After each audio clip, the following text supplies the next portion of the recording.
Halo semua, perkenalkan nama gue Kaisya. Jadi di video kali ini gue bakal bikin video gimana cara menghentikan kebiasaan buruk. Jadi maksudnya kayak misalnya kita punya suatu kebiasaan, misalnya kayak apa ya, boros gitu ya. Misalnya kayak boros, aku pribadi orangnya cukup boros.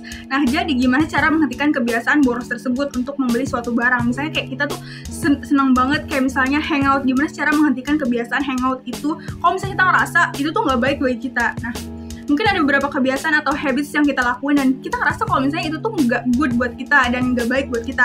Nah, di situ aku bakal ngasih tipsnya. Jadi buat kalian penasaran gimana tipsnya? Jadi tipsnya adalah untuk melakukan, ini aku baca di suatu buku gitu, kita menghentikan kebiasaan tersebut selama 40 hari. Jadi selama 40 hari ini, weekend, puasa, kita bisa puasa buat menghentikan kebiasaan tersebut. Misalnya kita pengen menghentikan kebiasaan kita untuk terus bermain gadget.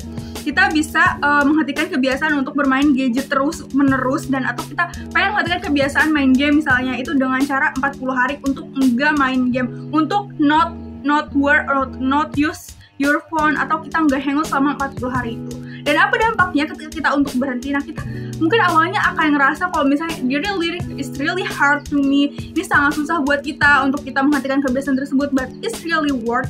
Ini bener-bener bagus banget, maksudnya ini tuh bener-bener worth it banget pas kita udah ngejalaninnya. Nah, ini bisa kita lakuin dan ternyata emang bener-bener worth, bener-bener worth ke kita, dan aku ngerasain banget dampaknya. Kita bisa menghentikan kebiasaan tersebut secara total gitu. Kita bisa mengurangi kebiasaan gadget kita, tapi kita harus terus lihat progresnya kalau kita itu untuk enggak terus main HP lagi atau hangout lagi. Nah, itu terus nanti lama-lama kebiasa kok.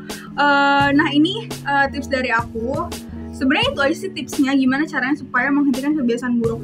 Sebenarnya masih ada tips-tips lainnya, but I forget to write my tips. Nah, jadi itu aja tips dari aku, semoga bermanfaat. Nah, buat kalian yang suka, kalian jangan lupa follow Instagram dan